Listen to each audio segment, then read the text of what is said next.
Right, so I didn't expect to be making a video after I came back from the game. So, Bristol City obviously won 4-2 against Hull today. I've done my matchday vlog on that. You can go check that out after you watch this one.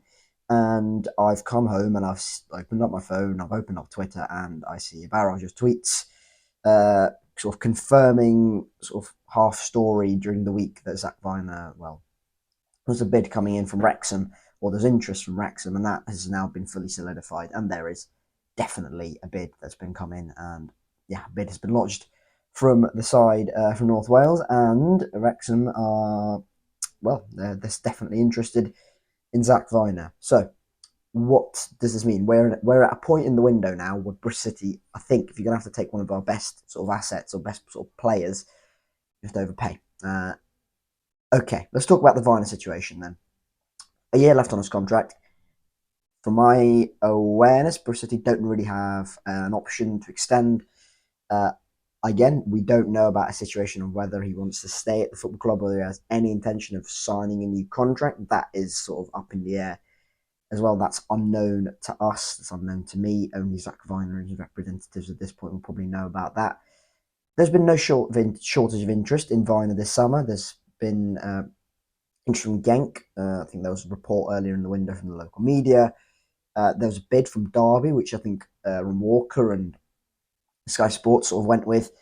That was rejected. That was on the 1 million mark. I don't think Derby have come back in with the second bid or anything like that. So that's cooled off significantly. And it looked like, all right, yeah, Vyner's going to stay. It felt like the large majority of the team that was here is going to stay, apart from a couple of people who've gone out, Naki Wells, George Earthy. I've talked about that at length in videos in the archives of the channel. But Vyner, this is someone who's played pretty much all the games for Bristol City 3 years running. Last season, 46 league games, started 46 games, and don't think he got injured once. And absolutely brilliant. Part of the team that got into the playoffs for the first time in 17 years. The season before that, 36 games, so missed 10 league games, which is all right, fine, not terrible. And the season before that, 45 league games, and I'm pretty sure that was a season where at the start of it, he's all got surprisingly sort of hooked in. So this guy has been a major part of our defence, where we've had a sort of steady improvement in the Championship for 3 years. He's had Nigel Pearson, he's had Liam Manning, and he started all games so far under Gerhard Struber in the league as well. So I came home and I read a report from Bristol Live talking about, Struber's quotes on him and doesn't want to lose him and stuff like that. But if he doesn't want to stay, well, Bristol are going to have to sort of half our hand is going to be slightly forced in this situation because we don't want to lose a very good asset. Okay, yeah, we might get we'll have to sell him at a slightly depleted cost because of the fact that he's in his last 12 months of the deal. But we're in a situation where we kind of for the betterment of the football club, we're going to have to sell. The problem is if Vyner goes, you've got does Dickey, Atkinson, and Vyner started today. If Vyner goes, the natural replacement is Luke McNally. He's not fit for until the new year, probably. So that's going to be a long, long wait. And then after that, you've probably got George Tanner who comes in. Bristol City really need a centre back if Zak Vyner goes. And that's a horrible situation to be in with 2 days, 2.5 days, whatever it is, if this deal is sanctioned, for Bristol City to find an adequate replacement that's going to be able to, if not now, very soon, sort of replace Zak Vyner's quality and step up to that same level as Zak Vyner's been at for pretty much 3 years, which is a very good, sort of very dependable Championship centre back.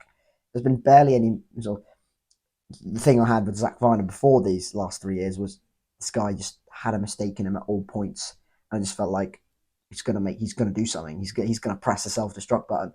He's been a very steady, very reliable, very consistent player, and yeah, absolutely deserves a very good move. And I'm sure if Wrexham, with a team interested in him, were to come in and sign him, they'll probably overpay a little bit because of the situation that we're sort of find ourselves in this late into the window. So Sky Sports, I think it's Ron Walker, said a 1.75 million bid has been lodged for Zak Vyner. Gerhard Struber said he has a few options on the table from a few different clubs, which is not great. Bristol City really need to do their best to get him signed on a new longer term contract because this guy has been brilliant. Okay, there will be, maybe a season in a while, in the future, where he's not going to be as consistent. He's going to be a little more inconsistent, maybe a little bit worse. But this guy is just Mr. Dependable at the moment. He is a leader. He's been an integral part of our back line. There's been chopping and changing. There was Thomas Callas. Uh, there were many different sort of centre back options. He had Tim Closer at one point, wasn't there? Christ, Nathan Baker. This guy has had a lot of different centre backs. He's played in the back four. He's played in the back three. He's been successful in pretty much all the formations we've played in, and as I mentioned, the different managers we've played under. So this guy, I don't think Bristol City can afford to sell him purely from what we can't replace him on the pitch. Money we're going to get, it's not going to be absolutely life changing for us. It's not going to be enough to sort of buy a dependable centre back, and the Championship was going to come in and slot in and straight away perform like that, and be an adequate level. And you've got to think about the players around him. Rob Dickie and Zak Vyner complement each other really well, and then you've got Rob Atkinson in the back three, and I think that's just a really nice balance. And to lose that would just be terrible at this point in the window. We know Wrexham. We'll talk about that side. We know Wrexham are willing to overpay. They're willing to spend big money on players. They've already signed like Nathan Broadhead, Callum Doyle, Kiefer Moore, Connor Cody for big money. Lewis O'Brien, like, humongous amounts of money they've spent this summer window. We expected that from Wrexham. I think most people did, and this is just someone who's ready to go in the Championship. Who you slot him into pretty much all teams in the division. This guy can just be 8 out of 10 most weeks. He won't make ridiculous blocks, ridiculous challenges, because he doesn't really need to. He's just there. He's just in the right positions at the right time, and he's just, as I mentioned, Mr. Dependable for Bristol City, and has been for 3 years. And it would be a real blow at this point in the window to lose him. As I mentioned, it would be so difficult to replace him. But on the other hand, 12 months left on his deal. If this is the point where Bristol City are going to get any sort of substantial money, you might have to take it, even if it is this late in the window. Obviously, if this was in July, or early August, this is a much different. This is a very different conversation we're having. We're probably saying, all right, try and get as much money as you can, get a good deal, and then sign a centre back that's probably available, that's no longer available on. Well, there might be options out there, but you want a dependable, steady Championship centre back. You're not really going to get much better than Zak Vyner for probably the budget we're going to have. How does this also affect any other transfer business we're going to do? I had a little sort of listen in the car to Garth Struber's interview with the BBC, his post-match interview, and I think the journalist asked him, "Oh, maybe one, maybe two," and he said, "Oh, I'm asking about three. I'm no problem." It was a bit like, Christ, I'm going to be really busy, incomings and outgoings. But this is certainly something I don't want to see Bristol City do. That is the ideal situation. If it's a must, then it's a must. But I really, really, really, really, really don't want Bristol City to sell Zak Vyner. I think that would be such a damaging decision, or just a hammer blow to Bristol City's defence, which has been pretty solid. Yeah, okay, we can see the two today, but well, you can see my thoughts on the game. But yeah, it would be such a blow to lose someone who's been part of a key group for 2 years. It's been built for 2 years now. This group, and there was additions made last summer that was trying to make it better. A large proportion of this team has been there for a while, and Zak Vyner is definitely one of the spearheads of that.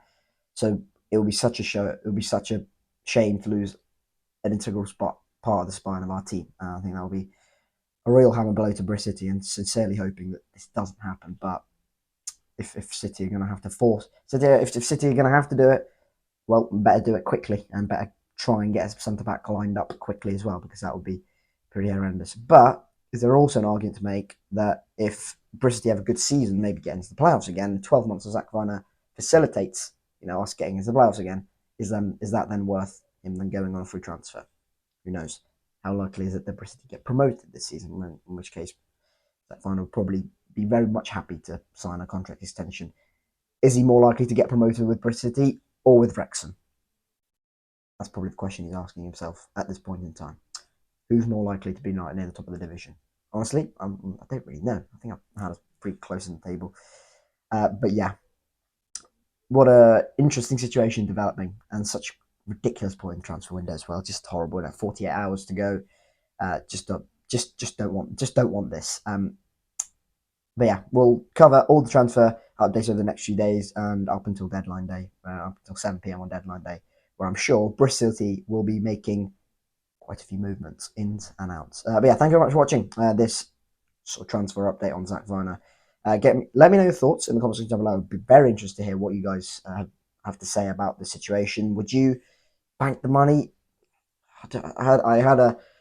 I listened to quite a few things about the Marcelino Nunez thing. I listened to quite a few podcasts about it, and one of the things that kept coming up is I support a football club, not a bank balance. And obviously, getting money for Vyner now would be fantastic and great from a business side of things and financial side of things. It puts us in very, very good stead for PSR. But is that worth more than getting 12 months out of Vyner, where he'd be consistent, 7 out of 10, as I mentioned, very dependable, and then giving us a better chance of achieving success, getting into the playoffs, etc., etc. You've got to balance it, and he's just such a key part. Struber clearly likes him, just a key part of this club. Do you really want to lose that, especially at this point in the window where it's going to be so hard to replace him? But yeah, thank you very much for watching. Let me know your thoughts in the comment section down below. And yeah, we'll be very interested to see how this develops over the next few days. And I'm sure if Wrexham really want him, we'll stump up a little bit more cash as well. But yeah, thank you very much for watching. Keep safe, and I'll catch you later. Cheers.